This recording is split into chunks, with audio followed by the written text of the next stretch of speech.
संसार में ज्ञान और धन दोनों असीमित हैं। ना तो हम सारा ज्ञान अर्जित कर सकते हैं और ना ही सारा धन अर्जित कर सकते हैं। इसमें हमारे सामर्थ्य का कुछ सीमा है और सीमाओं के अंदर ही हमें ज्ञान और धन अर्जित करना है, अपनी ज़रूरत के मुताबिक, या तो थोड़ा कम या थोड़ा उससे ज़्यादा।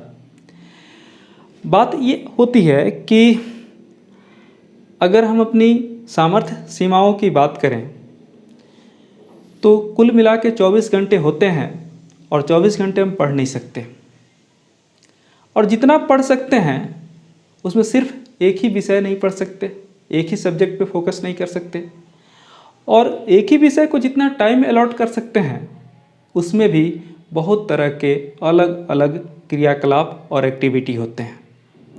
तो ऐसे हालात में हम ज्ञान रूपी सागर को अपने छोटे से गागर में कैसे भर लें ताकि इसका उपयोग अधिक इफ़िशियंसी के साथ हम कहीं कर पाएँ, लंबे समय तक याद रख पाएँ, साथ ही साथ इसका कन्फ्यूजन कम कर सकें, इन सब बातों को लेकर के आज मैं एक सीरीज की कड़ी लेकर आया हूँ। नाम है something different, a magical trick. और आज सबसे पहला मैजिकल ट्रिक हम लोग देखेंगे। Comparative study is the best approach of study, क्योंकि ये आपको लंबे समय तक चीज़ों को याद रखने में काफ़ी हेल्पफुल है, काफ़ी मददगार है। देखिए, कुल मिलाकर के मैं यहाँ बात करता हूँ 11th का एक चैप्टर ग्रेविटेशन, 12 के 2 चैप्टर कह दीजिए, ऐसे 2 नहीं हो 4 हैं, लेकिन 2 ही मान लीजिए, इलेक्ट्रोस्टैटिक्स और मैग्नेटोस्टैटिक्स। इन तीनों का कंपैरिजन करके एक ही साथ हम कैसे कम समय में अध्ययन स्टडी कर सकते हैं, इस बात को लेकर के सबसे पहले देखिए, ग्रीक में एक टर्म था ग्रेविटोन, और ग्रीक में एक दूसरा टर्म था इलेक्ट्रॉन, और एक तीसरा टर्म भी था मैग्नेट्रॉन। फिजिक्स में 3 का बहुत महत्व है ना। अब बोलिएगा सर हम लोग इलेक्ट्रॉन, प्रोटॉन और न्यूट्रॉन तो सुने थे, ये 3 पार्टिकल थोड़े से नए लग रहे हैं।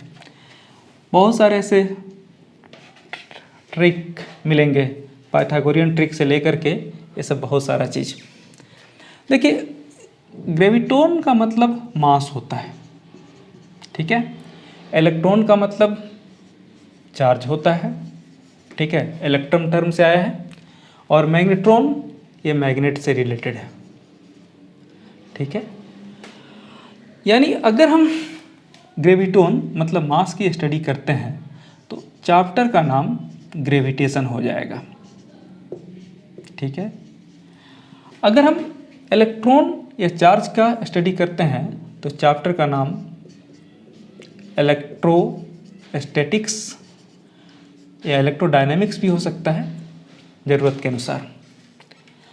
और अगर हम मैग्नेट का स्टडी करते हैं तो इसमें भी बहुत सारा चीज़ है, लेकिन हम अभी आज मैग्नेटोस्टैटिक्स की बात करेंगे, इसी 3 का कंपैरिजन करेंगे। ओके, तो आपको मैं 3 का कंपैरिजन एक साथ सबसे पहले स्टार्ट करते हैं। यहाँ पर लॉ, सबसे important Newton's universal law of gravitation. 2 masses, एक डिस्टेंस r पे रखे हुए हैं। यहाँ पर मास m1, यहाँ पर मास m2। इसके बीच का फोर्स आपको मालूम है, वहाँ से मिल जाएगा। क्या मिलेगा? g m1 m2/r², पढ़ा है सबने। इलेक्ट्रोस्टैटिक्स में आपको एक लॉ मिलेगा, वो लॉ है क्या? Coulomb's law. In fact Coulomb's law दोनों में होता है, मैग्नेटोस्टैटिक्स में भी और इलेक्ट्रोस्टैटिक्स में भी, तो दोनों के लिए कॉमन कूलम्ब्स लॉ।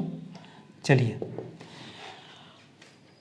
यहाँ पर क्या होता है, 2 पॉइंट चार्जेज होते हैं, वो भी r डिस्टेंस से सेपरेटेड होते हैं, एक चार्ज को Q1 एक चार्ज को Q2, है ना। और फोर्स का एक्सप्रेशन यहाँ भी होता है लेकिन कांस्टेंट बदल जाता है। कांस्टेंट यहाँ पर 1/4 पाई एप्सिलॉन नॉट एक कांस्टेंट है, और ये Q1 Q2/r²। कभी कभी इसको KQ1 Q2/r² भी लिखते हैं, हम पूरा ही लिख देते हैं। और देखिए, मास आइसोलेटेड सिंगल हो सकता है, चार्ज आइसोलेटेड सिंगल हो सकता है, लेकिन मैग्नेट के पोल्स कभी भी आइसोलेटेड और सिंगल नहीं हो सकते हैं। मैग्नेटिक मोनोपोल एग्जिस्ट नहीं करता है, यानी हमको यहाँ पर डाइपोल लेकर के चलना पड़ेगा। एक आपको नॉर्थ साउथ किसी को भी फेस कर सकते हैं, और ये दोनों पोल के बीच का डिस्टेंस r ले लेते हैं। चार्ज जिस तरह से है उसी तरह से एक क्वांटिटी हम लोग डिफाइन करते हैं, मैग्नेटिक चार्ज। ऐसे मैग्नेटिक चार्ज नाम का कोई चीज़ नहीं होता, पोल स्ट्रेंथ इनफैक्ट बोलते हैं। डिनोट कभी कभी इसको Q से करते हैं, कभी कभी M से करते हैं, कभी कभी QM से करते हैं। सिंप्लिसिटी के लिए कोई भी सिंबल M1 M2 ले सकते हैं, है ना। चाहे तो इसको पोल स्ट्रेंथ है, कुछ और भी ले सकते हैं, हम इसी को ले लिए, चलिए ठीक है। अब यहाँ पर कूलम्ब्स लॉ क्या बोलेगा कि कांस्टेंट बदल जाएगा μ0/4 पाई, और यहाँ पर M1 M2/r²। ठीक है, यहाँ पर आपको मिल गया M1 एंड M2 जो है वो क्या है, 2 मासेस, कोई डाउट नहीं। इसका SI यूनिट क्या होगा, SI यूनिट kg होता है।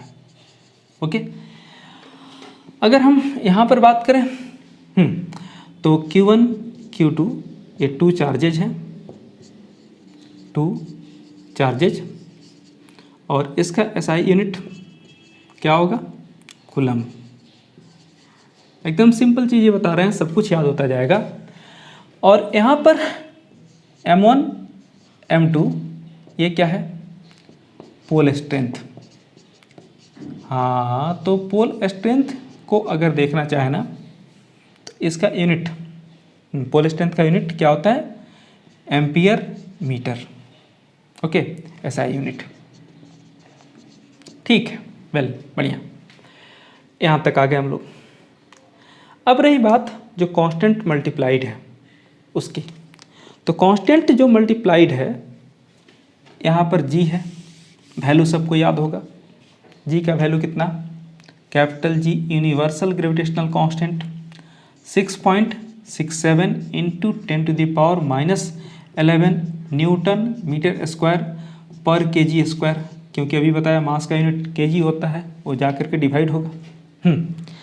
अगर यहाँ पर हम कंपेयर करें, ध्यान दीजिएगा, तो 1/4 पाई एप्सिलॉन नॉट जो कांस्टेंट है, सबका SI में वैल्यू लिख रहे हैं। हाँ, ये इज इक्वल टू होता है 9 इंटू 10⁻⁹। यहाँ भी न्यूटन मीटर स्क्वायर, है ना, पर कूलम्ब स्क्वायर लिखना होगा, क्योंकि kg के जगह पर यहाँ पर चार्ज है, चार्ज का कूलम्ब होता है।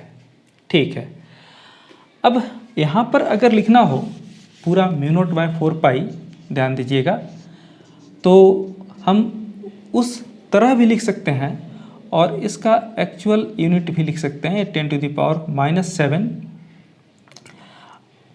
टेस्ला मीटर पर एम्पियर। मैग्नेटिक फील्ड का यूनिट टेस्ला होता है, उसके हिसाब से ये हो गया। अब यहाँ 2 नई चीज़ें आई। यहाँ तो सिर्फ कैपिटल G है जिसको यूनिवर्सल ग्रेविटेशनल कांस्टेंट बोल दिए, कोई चक्कर नहीं है।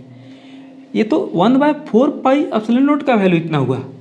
अगर यहाँ एप्सिलॉन नॉट को देखेंगे, क्योंकि पाई का वैल्यू तो हमको पहले से मालूम है, एप्सिलॉन नॉट को देखेंगे तो एक नया चीज़ है हमारे पास, इसको बोलते हैं परमिटिविटी ऑफ फ्री स्पेस, और ये होता है 8.854 इंटू 10⁻⁻12, और ये जो यूनिट है ना जस्ट रिवर्स हो जाएगा, कूलम्ब स्क्वायर पर न्यूटन पर मीटर स्क्वायर।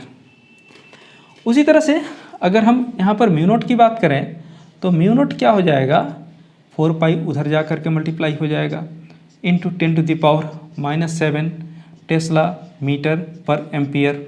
ओके, ये आपका बोला जाता है परमियाबिलिटी यहाँ परमिटिविटी याद रखिएगा, ये क्या है, परमिटिविटी।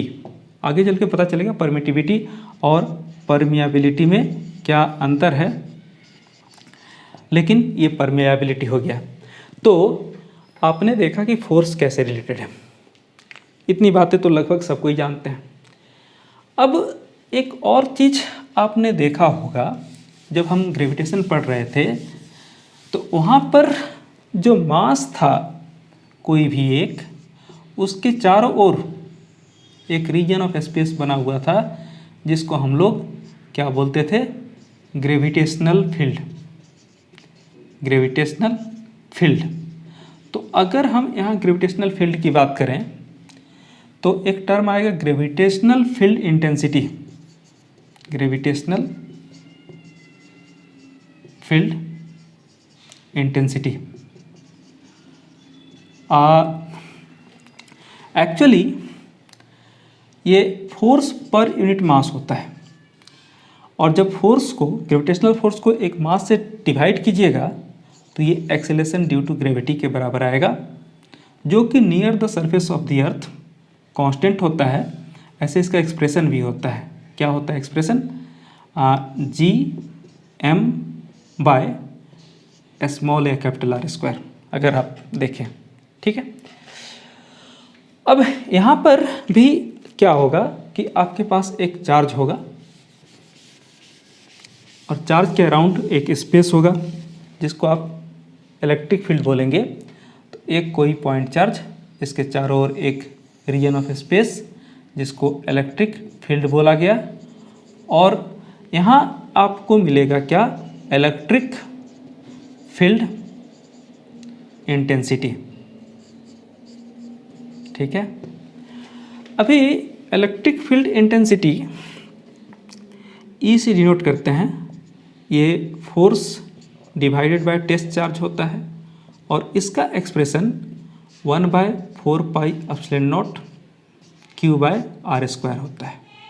ओके, इसी तरह से अगर हम एक मैग्नेटिक पोल ले लें, ठीक है, जैसे यहाँ पर कोई भी पोल, अच्छा पोल तो सिंगल होता नहीं है, इस बात का ध्यान रखेंगे। तो यहाँ पर अगर हम कोई एक मैग्नेटिक पोल ले लें और सिंगल पोल का ही हम फील्ड ड्रॉ करें, मान लीजिए कि दूसरा पोल है लेकिन हम इसी का सिर्फ फील्ड ड्रॉ करते हैं पोल स्ट्रेंथ m मानने के लिए, तो ये हो गया magnetic field of pole strength m, जो कि आपको आएगा कितना, मैग्नेटिक फील्ड को भी मैग्नेटिक फील्ड इंटेंसिटी डिनोट कर सकते हैं, मैग्नेटिक फील्ड इंटेंसिटी B से डिनोट करते हैं, और B इज इक्वल टू फिर F/m0, मतलब टेस्ट पोल होता है, इज इक्वल टू μ0/4 पाई, है ना, m डिवाइडेड बाय r²। तो देखिए बहुत सारी चीज़ें सिमिलर चल रही हैं। ओके, थोड़ा सा डिफरेंसेस भी हैं। डिफरेंसेस की बात करेंगे, जहाँ ग्रेविटेशनल फोर्स केवल अट्रैक्टिव होते हैं, इलेक्ट्रोस्टैटिक फोर्स और मैग्नेटिक फोर्स अट्रैक्टिव और रिपल्सिव दोनों होते हैं। तो इसका क्या माजरा है, ये क्या ये है, वो समझना होगा। मैंने बहुत खोजने की कोशिश की। आपने पढ़ा होगा कि like charges repel each other, like pole repel each other, unlike charges attract each other, unlike pole attract each other. तो फिर मासेस के केस में दोनों मास स्केलर पॉजिटिव होता है, तो फिर दोनों खुद को अट्रैक्ट क्यों करता है, like masses why they do attract each other. मैंने सर्च किया, कुछ टीचर से भी बात की, रिजल्ट क्या मिला कि फिजिक्स जो है नेचुरल फेनोमेना का स्टडी है, और फॉर्मूले जो हैं उसी स्टडी का एक एक्सप्रेशन है, रिप्लिकेशन है। ठीक है, तो नेचर में जो होता है उसको हम स्टडी करते हैं। अब क्यों ऐसी सिमिलरिटी नहीं मिल रही है, इस बात पे नहीं जाने के लिए वो सीधे बोला कि लेकिन मैं इससे सेटिस्फाइड नहीं हुआ। कभी न कभी अगर प्रश्न है तो उसका उत्तर मिलेगा। ठीक है, क्योंकि फिजिक्स एज ए सब्जेक्ट अपनी यूनिफॉर्मिटी के लिए जाना जाता है। फिजिक्स में कभी भी एम्बिग्यूटी और केओस का स्कोप मिनिमम होता है। तो हम जब भी चीज़ों को बोलते हैं तो एक जैसा बोलते हैं, और इसीलिए फिजिक्स में एक प्रिंसिपल भी है, प्रिंसिपल ऑफ सिंगुलरिटी। उसी का आउटकम है गॉड पार्टिकल। पहले हमने बोला कि सभी कुछ 3 पार्टिकल इलेक्ट्रॉन, प्रोटॉन, न्यूट्रॉन से बना हुआ है। अब उससे बियॉन्ड जा चुके हैं हम। अब हम सिंगल पार्टिकल को खोज रहे हैं, और उस सिंगल पार्टिकल के रूप में हम हिग्स बोसोन या गॉड पार्टिकल का इंट्रोडक्शन करते हैं। ठीक है, चलिए आंसर मिलेगा, कभी ना कभी देखा जाएगा। फिलहाल हमारे पास इतने इन्फॉर्मेशन है। अच्छा, अब यहाँ पर एक और चीज़ है कि अगर इस ग्रेविटेशनल फील्ड में दूसरे मास को लाया जाए, ठीक है, तो उसके लिए ये तो डिस्टेंस इन्फिनिटी हो गया, यहाँ से work infinity to point P करते हैं। अगर हम किसी भी मास को, यूनिट मास को इन्फिनिटी टू पॉइंट P लेकर के आते हैं, ठीक है, और इस क्वांटिटी को डिफाइन करना हो तो ये gravitational potential at point P से डिनोट होता है। कभी कभी इसको V से भी डिनोट करते हैं। पोटेंशियल लगभग सब में V से डिनोट किया जा सकता है। और इसका एक्सप्रेशन जब चाहिएगा ग्रेविटेशनल पोटेंशियल का, तो ग्रेविटेशनल पोटेंशियल का एक्सप्रेशन आपका क्या आएगा, -Gm/r। ठीक है। अच्छा, यहाँ भी ध्यान दीजिए, स्क्वायर होता तो कुछ और हो जाता है, स्क्वायर नहीं है तो कुछ और है। उसी तरह से अगर किसी एलियन चार्ज को, टेस्ट चार्ज को इन्फिनिटी से पॉइंट P तक लेके आइएगा, तब आपको क्या मिलेगा, इलेक्ट्रिक पोटेंशियल। ठीक है, तो यहाँ पर इलेक्ट्रिक पोटेंशियल का एक्सप्रेशन फिर उसी तरह से V@P = W infinity at point P by क्या, Q0, जो कि 1/4πε0 है ना, और Q/R के बराबर होता है। स्क्वायर मत दीजिएगा। आपके मन में एक प्रश्न उठ रहा होगा, उस पर भी हम आएंगे। अगर कोई टेस्ट पोल m0 को लाया जाए कहाँ से, इन्फिनिटी से पॉइंट P तक, तो W infinity to point P, ये मैग्नेटिक पोटेंशियल कहलाएगा। और यहाँ पर मैग्नेटिक पोटेंशियल के केस में आपको V@P, V से ही डिनोट कर लेते हैं, W infinity to point P by m0 जब करेंगे तो ये आएगा आपको μ0/4π, है ना, m small m, capital M मत कीजिएगा, बाय r। तो अब यहाँ पर एक माइनस साइन क्यों, ठीक है, यहाँ का माइनस साइन कहाँ गया, यहाँ भी माइनस साइन आएगा। ये तो तब जब हमने यहाँ पर चार्ज पॉजिटिव लिया है, या यहाँ पर पोल हमने नॉर्थ लिया है, नॉर्थ पोल का पोल स्ट्रेंथ पॉजिटिव लेते हैं। अगर यहीं पे हम चार्ज, है ना, माइनस ले लें, ठीक है, या पोल स्ट्रेंथ में यहाँ साउथ ले लें, तो ये माइनस हो जाएगा, और तब यहाँ पर एक्सप्रेशन अपने आप माइनस में कन्वर्ट हो जाएगा। मैंने थोड़ी देर पहले ही बताया कि फोर्सेस अट्रैक्टिव और रिपल्सिव दोनों हो रहे हैं इलेक्ट्रोस्टैट में और मैग्नेटोस्टैटिक्स में। वेयर एज आप ग्रेविटेशन की बात कीजिएगा तो फोर्स केवल और केवल क्या है, अट्रैक्टिव है। और यहाँ पर नेगेटिव साइन ये रिप्रेजेंट करता है कि gravitational force is always attractive. ये उसका आउटकम है, उसका रिजल्ट है। यहाँ भी देखिए, ध्यान दीजिएगा, अगर ये नेगेटिव साइन, फिर यूनिफॉर्मिटी की बात हो रही है, फिर वही बात आ रही है, आएगी ही वापस, क्योंकि फिजिक्स नॉन यूनिफॉर्म तो हो ही नहीं सकता। यहाँ पर केओस को डाल नहीं सकते। तो यहाँ पर देखिए माइनस आया, है ना, यानी इसके बीच में अट्रैक्शन आने लगा। तो अगर केवल अट्रैक्शन होता तो देखिए सब में माइनस होता, चूंकि यहाँ रिपल्सन भी है इसलिए पॉजिटिव। यानी देखिएगा आगे चल के पता चलेगा, अगर वन डायमेंशन में बात करें तो इलेक्ट्रोस्टैटिक्स फोर्स अगर पॉजिटिव है तो उसका मतलब वो रिपल्सिव है, और इलेक्ट्रोस्टैटिक फोर्स अगर नेगेटिव है उसका मतलब वो अट्रैक्टिव है। तो ये सब भी बातें हैं जिसको हम लोग कंपाइल कर सकते हैं।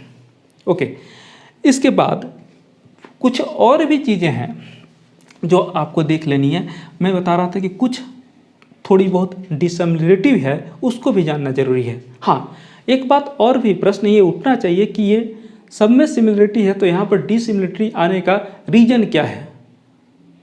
आज नहीं तो कल प्रश्न का उत्तर जरूर मिलेगा। कुछ लोग बोलते हैं कि मास केवल पॉजिटिव होता है, लेकिन आप एडवांस फिजिक्स में पढ़िए, क्वांटम मैकेनिक्स में पढ़िए, एक साइंटिस्ट हैं डिरैक, उन्होंने नेगेटिव मास का भी हाइपोथेटिकल कॉन्सेप्ट दिया है। ओके, वो पढ़ना आपके लिए थोड़ा सा बाद की बात होगी। मैं ये नहीं बोलता हूँ कि आपके बियॉन्ड की बात होगी, हाँ आपके लिए बाद में पढ़ने की बात आएगी, अवसर मिलेगा। जब पढ़िएगा तो वहाँ पर ये भी जान लीजिएगा कि हम जो शुरू से मानते आए हैं कि charge positive negative, poles south और नॉर्थ, ठीक है, तो मास में भी ऐसा हो सकता है। क्या उसका इम्पैक्ट पड़ेगा उसकी बातें बाद में, अभी कम से कम इतना तो आसान हो गया तीनों को कंपेयर करके। एक और चीज़ मैं दिखाना चाहूँ कि जब आप चार्ज की बात कर रहे थे, ओके, तो अगर दो equal and opposite charge small distance से सेपरेट हो जाएं, ठीक है, ये स्मॉल डिस्टेंस 2a लेते थे, ठीक है, और ये q और ये भी q, तो इसको हम लोग इलेक्ट्रिक डाइपोल बोलते थे, इलेक्ट्रिक डाइपोल।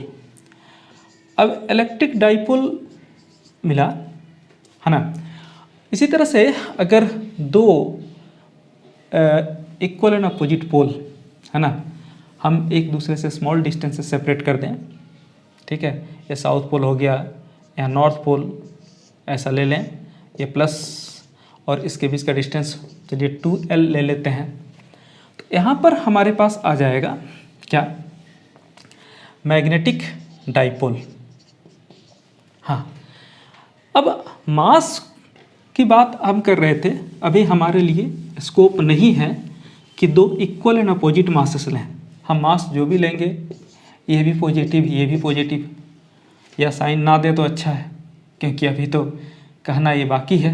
तो mm अब ये क्राइटेरिया फुलफिल नहीं कर रहा है, इसीलिए इसका ग्रेविटेशनल डाइपोल बनाने की जो बात है वो नहीं बनेगा।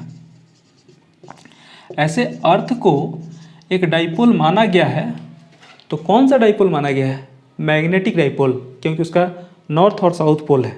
वो मैग्नेटिक डाइपोल के संदर्भ में सही है, लेकिन हम ग्रेविटेशनल डाइपोल उसको नहीं मान सकते। तो ऑब्वियस है कि अगर इलेक्ट्रिक डाइपोल है तो यहाँ पर इलेक्ट्रिक डाइपोल मोमेंट भी होगा। ओके, यहाँ पर है ना मैग्नेटिक डाइपोल मोमेंट भी होगा, और इसको डिफाइन कर सकते हैं E is equal to P से डिनोट करते हैं, P is equal to 2a into Q, और यहाँ पर कैपिटल M से डिनोट करते हैं 2l इंटू M। ये भी कंपेरिजन हो गया। अच्छा, इसी डाइपोल को अगर हम एक्सटर्नल इलेक्ट्रिक फील्ड में रखें, अब अर्थ मास का तो डाइपोल होगा नहीं कि एक्सटर्नल ग्रेविटेशनल फील्ड में रख करके उसको देखें, तो इसको एक्सटर्नल इलेक्ट्रिक फील्ड में रखें तो इसमें एक टॉर्क काम करेगा, ठीक है, और वो टॉर्क कितना होगा, tau is equal to PE sine theta, ठीक है। यहाँ पर भी टॉर्क काम करेगा, और टॉर्क कितना काम करेगा, ये tau is equal to MB sine theta. देखिए कितने सिमिलर रिलेशन हैं, याद करने के हिसाब से, सहूलियत के हिसाब से आपको कितना अच्छा पड़ेगा। अगर इसी डाइपोल को हम रोटेट करते हैं एक्सटर्नल इलेक्ट्रिक फील्ड के बीच में, तो वर्क होगा, अगर थीटा एंगल से रोटेट किया तो PE 1 माइनस कॉस थीटा। और अगर इस मैग्नेटिक डाइपोल को हमने रोटेट किया, ओके, तो यहाँ पर वर्क होगा MB 1 माइनस कॉस थीटा। ये सब डेरिवेशन आपको करने हैं। और इसी तरह से होता है पोटेंशियल एनर्जी, ठीक है, तो इसका पोटेंशियल एनर्जी देखेंगे तो माइनस MB कॉस थीटा, और यहाँ पर पोटेंशियल एनर्जी है ना, ये माइनस PE कॉस थीटा। एक खास बात देखिएगा, टॉर्क वेक्टर क्वांटिटी होता है, इसलिए P साइन थीटा हुआ। जब टॉर्क वेक्टर लिखेंगे तो P vector cross E vector लिख सकते हैं। या यहाँ पर टॉर्क वेक्टर लिखेंगे तो m vector cross b vector लिख सकते हैं। पोटेंशियल एनर्जी स्केलर आता है, उसके एक्सप्रेशन में अपने आप cos थीटा आया है, यानी इसको चाहें तो p vector dot e vector negative sign तो रहेगा, और यहाँ पर इसको minus m vector dot b vector लिख सकते हैं। तो अगर इस तरह से हम लोग हर जगह पता कर लें कि क्या क्या सिमिलरिटी डिसिमिलरिटी रिलेशन होता है, तो हमारा जो सिलेबस बहुत बड़ा है, हाफ नहीं तो 1/3 तो हो ही जाएगा।